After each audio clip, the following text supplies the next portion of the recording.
friends. Hope you're doing well. So it has been a bonkers week.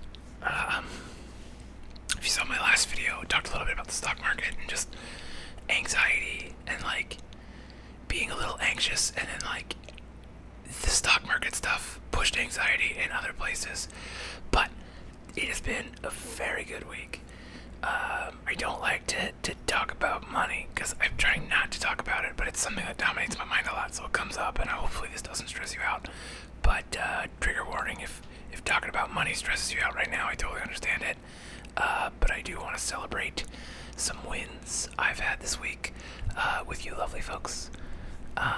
So, that said, a couple things happened this week. First of all, 1,700 subscribers on this channel, which is insane. I didn't think I would ever get to that number, which is really cool. So thank you so much to all you people who hit that subscribe button and watch me ramble. I mean, I know I don't get a ton of views on every video, but there's that core group of you, and I appreciate you folks. It makes you feel good, because it's nice to feel like people care what you have to say, or maybe they just fall asleep to it, and you're providing some good. Either way, feels good. Either you like me because I'm so boring you fall asleep, or you like me because I'm legitimately interesting. Either way, providing value to the universe. What's up? I've been watching The Good Place a lot, so my brain is like calculating. I'm scoring Good Place points, but then it's like, oh, but now your motivation is corrupted by thinking about Good Place points. Dang it. It's a good show. If you haven't watched The Good Place, watch it. Oh, it's so good. We're on the 3rd season, me and my girlfriend. And yeah, it's good. It's good. It's so good. The first season is so good. Second season starts a little slow, but at the end it picks up in a good way. And the 3rd season has been quite good so far. I'm only about halfway through it.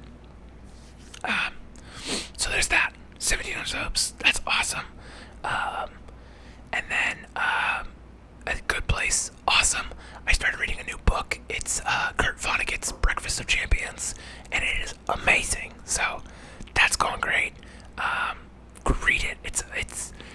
I'm only like just a tiny bit in, so I can't give you really a plot synopsis. It's about, if you've read any Kurt Vonnegut books, you've probably heard the name Kilgore Trout, who's this like weird cult sci-fi writer. The book so far is kind of about him and this other man from this other place, and seemingly like his life has been altered based off of a book that Kilgore Trout wrote. But there's so many like good little passages in it that I'm just like, oh, I love that. Like, you might have heard a quote once that's like, the other day I saw a bird and I wondered, why doesn't the bird fly away? You know, it can fly. Why doesn't it go anywhere it wants? And then I realized, why don't I ask myself the same question? You know, the whole like thought process of, you know, like you could just do anything with your life. You know, you don't have to be stuck in this mundane, you know, whatever. If that's how you feel your life is, you can change. You have the power to affect change in your life. But what was interesting in the book, there's this passage where Kilgore Trout, the author, is going to, he's leaving, and he has a pet bird, and so he's going to give a talk at this place, right? And he goes to his bird and he goes, you know, like, I'm gonna give you 3 wishes for your first wish. And he opens the bird's cage, and the bird flies out and flies over to the window and like pushes. It's kind of like it feels like it's longing to go outside, you know, because the bird's been in the cage or whatever the whole life. So then Kilgore goes over and it's like, for your second wish, and he opens the window, and the bird like is startled, and then the guy goes, for your third wish, and the bird flies back in the cage, and he goes, smart, you always want to have something to wish for. And I was like, what? That's not the exact quote, and it's much more eloquent in the book, but I was just like, it's just like, oh, that's so true, because that's what we do to ourselves so often, is like, we don't go for things we don't want to risk change because fear of failure, but we want to still have that thing to wish for, because like, what if we got what we wanted? Would it even be what we thought it was? So with that said, the stock market has been bonkers. Today closed, so I can kind of tell you what happened. If you have been following the drama, you know that GameStop exploded, and I'll give you the short, least technical explanation I can possibly give. So, about a year and some change ago, this guy on Reddit was like, "Hey, GameStop's undervalued," and people are like, "Whatever," and he goes, "I'm putting $50,000 into it. I advise you all to do the same." And so he was looking forward to the consoles being released this year, because there's always a cyclical thing that happens when the consoles get released. GameStop is very well positioned to make a lot of sales, because they have a lot of stores and they have a lot of pull with the console manufacturers to get a lot of consoles. So the stock goes up and then it goes back down, a couple weeks or months later, once the, big first push is through. So this guy, noticing this was going to happen, was like, "Hey, the console's coming out. Buy it now while it's like $3 or $4 or whatever." And so people were like, "Yeah, whatever." And so flash forward to now, people were starting to get like excited about, consoles, and so the stock naturally began to rise, and people were like, "This could go higher this year," because stimulus checks came right when the consoles are out. The consoles are very hotly wanted because pandemic, people can't do anything but play video games. So it's much more demand than anyone would have expected. So the stock was going up, and they also GameStop announced on the board, they were adding some people that were very, very smart at e-commerce, including the founder of Chewy.com, which is a dog food company, or was a dog food retailer. Think Amazon for dog food. That guy founded the company and took it to a $4 billion company, beating out with just pet food and pet supplies. They beat out all the other online retailers who had price advantages, all kinds of advantages. He took the company to $4 billion before he sold it. It's now worth $40 billion. So this guy knows what he's doing. And it's like, if he could do that with something like it's commoditized like dog food, what can he do with video games? So that's when I bought, when I found out about that. Then the stock just exploded because all of this stuff about shorts came out. And if you're not familiar with shorts, basically what happens is someone borrows a stock, sells the stock, waits for the price to go down, buys the stock at the lower price, and returns it. Now they pay an interest fee, a rental fee, for the time that they're borrowing the stock. So that's how that happens. And they did it way too hard this time. And what happened was, people saw that and were like, "Hey, if we all buy, they have to close these positions eventually," right? So all these people piled on, and then everyone kind of found out about it, and then even more people piled on, and the stock price blew up to I think the highest it got was like just over $500, but only for like a minute or two. So it's kind of been cruising around 300 for a lot of the time, like as an average, if you just like drew a line through the middle of it, around $300. So because of the Chewy.com guy, I bought in very cheap, and so it was kind of bonkers that I was able to get a number of shares for way less than a lot of people did. So this week I sold 3 times. I sold 3 times different amounts, because that's how when you're investing, you don't want to go all or nothing. You very rarely do that. Instead, if you make the more bets you have, the more you average it out. Much like the price has been as low as like 180 and as high as 500. So it's like you have 2 price points there. So if you sold twice, then you're averaging it out to the middle of them. That's called dollar cost averaging. That's how you want to buy, and that's how you want to sell, ideally. Sometimes there's things like time that's a factor. So I bought in under $50, and I was able to sell once for $118, pretty good. Once for $293, and then again today for $300, I think $312. So, just as luck would have it, I was able to make a lot of money in like 2 weeks. So I am very, very stoked about that, and very gracious, because with that money, it's enough seed money that I can play my games with the stock market that I would video to explain it with stock investing, but I'll be able to play the weekly game that I've been doing with options that should be able to give me just a little bit of money. It's not like huge crazy money, but I still consider it life changing, I think, because if I was doing it how I was doing it, it probably would have taken me like 5 years to get to that amount of money. So to do it in 2 weeks is just like, and I am very grateful. So then also, I made some plays with BlackBerry, which I found out that they have all these contracts with these automobile manufacturers. They have contracts with SpaceX for the satellite system. They got the satellite internet thing they're doing, Starlink. And so I was like, okay, that's undervalued. So I bought in at like $12. That's down right now because I also made some options plays against it because it got up to like $23 or $24. And then I did options, which essentially the short version of what I did was I sold insurance to people that owned the shares. And I was like, hey, if your stocks go down, I will buy them at this lower price. That's still higher than what they got to. Today's Friday, end of market game, and the price was below. So I ended up having to buy and overpay essentially for a lot of shares of BlackBerry. But it's okay, because, I made enough money with the GameStop. And I still have a couple shares of GameStop left just to see what happens with it. Who knows? So it just, I never would have expected to make this much money with the GameStop stuff, or in any stock market. So I'm super grateful, and it's been a very good week, but it has been a very, very stressful week. And so I learned that, the high stakes Wall Street game is not for me.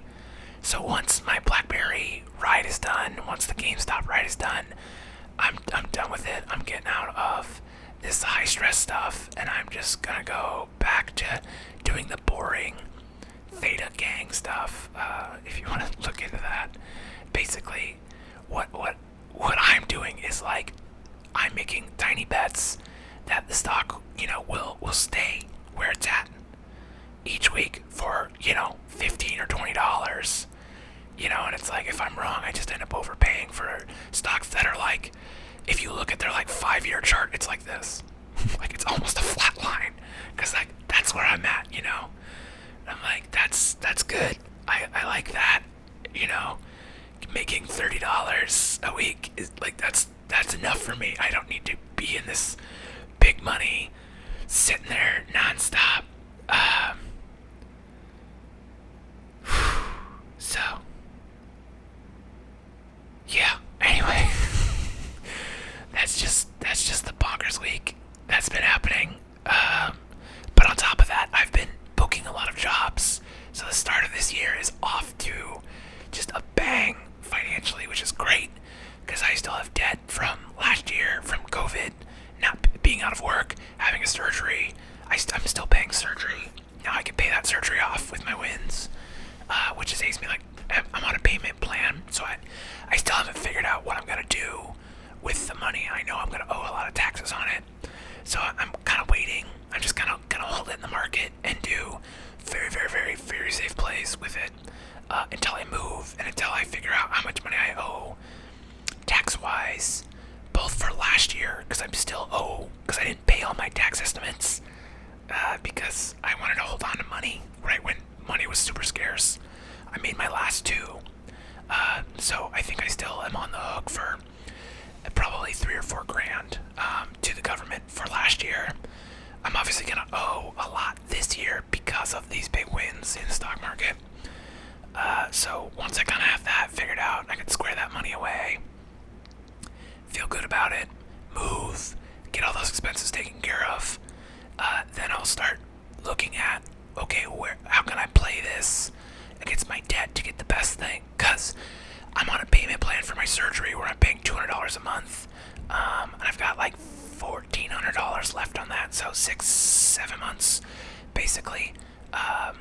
It's not exactly $1,400 and it's not exactly $200 a month, so that's why it's 6. Anyway, and so it's like, well, paying that off would be great, but that's at 0% interest. So I have a credit card that has 13% interest. Like, that makes more sense to pay that off first, even though the monthly payment is less. So it's kind of like, well, do you want to have easier months, or do you want to do it the financially most efficient way?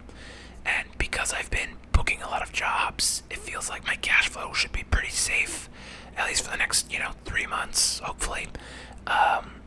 It might be the mathematically efficient route might be the way to go. So, but dang, it's just, oh man, it feels good to have like a pretty big windfall that like it's not, it's one of those things where it's like, it's not life changing, like it's not down payment on a house like I thought it might have ended up being once the hype was going like crazy. But it's enough that like I am walking out pretty happy with it, and I still have a couple shares left.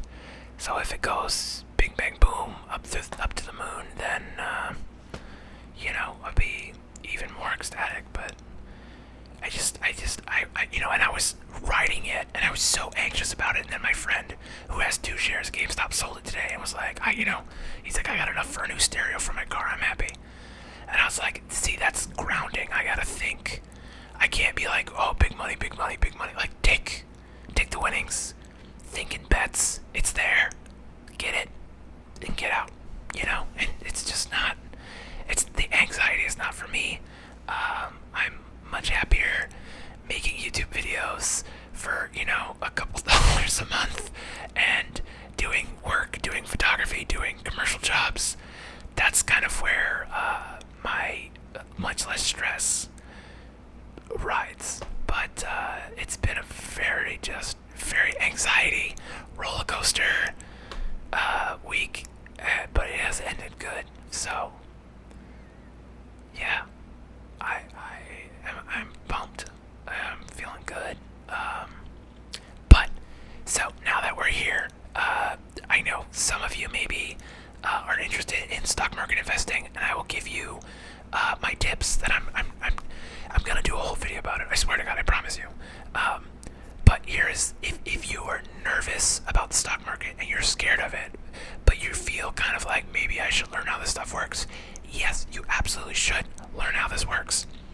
So here is what you do. Step 1, you need to get an app, not an app, but a brokerage that allows for partial shares, buying partial shares. That's a new thing that used to not exist. Robinhood does it, and I'm sure some of the other brokerages are doing it now. You'll have to do research. I have Robinhood and Ally. I don't think Ally lets you do it, but I haven't looked into it too deep. See, these are things I need to figure out before I make the video, because I want to have good information and be complete rather than be like, I don't know, look it up. But so you want a brokerage that does partial shares. I like Robinhood. It's very easy. It's on the phone. It's not the best, and a lot of people are very mad at them right now because of GameStop stuff, but there is very good reason for why that had to happen. I'm willing to talk about it, but that goes beyond the scope of this quick start tutorial. So get a brokerage that allows partial shares. Then figure out an amount of money you can put into the market that you're fine with. If it's $5, no shame. If it's $100, even better, right? So you take your amount each week, and you just treat it like a bill that comes due. You treat it like a parking meter. You put your $5 in on Monday. That's just what you do every Monday. You put $5 in, and what you're going to do is you're going to buy what are called ETFs, electronically traded funds. What these are organizations that exist that take money in and then buy a lot of stocks with. And so just by buying this one stock, you are both having your money professionally managed by people who are probably smarter than you and me, but maybe not. Sometimes they lose. And you are instantly diversified. So right now, my pick, and I don't have any shares of this, but I'm going to be moving stuff into this, is called VTI. I think I have to disclose this, I own no positions of it. Why I like VTI is it is a global index. So what it's doing is it's buying shares from every global market, not just the American market. why that's important. If the American market ever has a correction, which it's due for one, a lot of stocks are overvalued right now, it still has plenty of assets in other markets. So that's one to look at.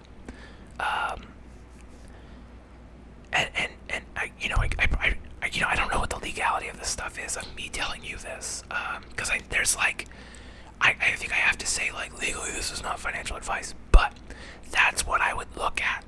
Okay, learn about index funds, learn about ETFs, find some you like, because they all do different things. Some index the S&P 500, some only do tech stocks, some do the S&P 100, some do Fortune 100, some do Fortune 500, some do like agriculture, some do, there's all kinds of different ones out there.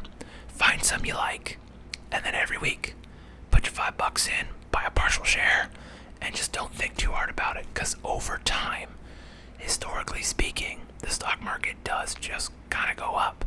And if you're well diversified through these ETFs, you shouldn't have to worry about it. That is the safest advice I can give you. Beyond take your money, and actually I don't think there's anything safer you can do when it comes to investing than that. That's probably your safest bet. You should still see a return, and if you're young, you'll have a lot of time in the market. The returns will compound, and you should come out pretty good by the time you're ready to retire in 30, 40, 50 years. So there you go. There's your quick start guide to investing if you're very scared of it. Don't be scared of it. Just take some time and learn some stuff. They make it very hard to learn. They make it very confusing. If you have questions, drop them in the comments. I'm here to help you out. I would love to figure this out. I'm not trying to like charge consulting fees. I'm trying to change lives here. I'm trying to help people get on better paths so that they can be in better places, and they're not just beaten down by the system. And I know a lot of people are like, well, the stock market's rigged. Yes, I 1,000%. The stock market is absolutely rigged. The people playing the game and rigging it are not very good at it, though. That's why they have to rig it. So if you play smart, you play just consistent, you dollar cost average in, you buy ETFs, you don't see the degenerate moves where you're like, oh yeah, you can do that stuff, sure. Like, I did that stuff, but the money I put in was because I believed in the company, and I was like, I don't know what all this other stuff is, like I did, but I was like, I don't think that's gonna happen like they say it's gonna happen, but I think this Ryan Cohen guy, who's the founder of Chewy.com, who joined the GameStop board and has a lot of ideas for how they can improve, I was like, I believe in this guy, so I put my money in it, and that bet paid off way more than I ever would have thought. That is not always how it goes, though. So, if you're buying the ETFs, you're buying the index funds, they're so diversified that it's like, it's very boring, it's very mundane. It shouldn't be too exciting. You'll see, when the market has corrections, which happens, it'll go down some days, other days it'll go up. Check it once or twice a month, don't think too hard about it. Just put your money in it and just hold it, and you should be pretty set. That's the advice I got. Make your money work for you, because it can't change your life. It just takes consistent effort.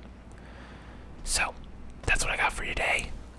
As always, thank you so much for watching. I love you people. So hit that like button, drop some comments.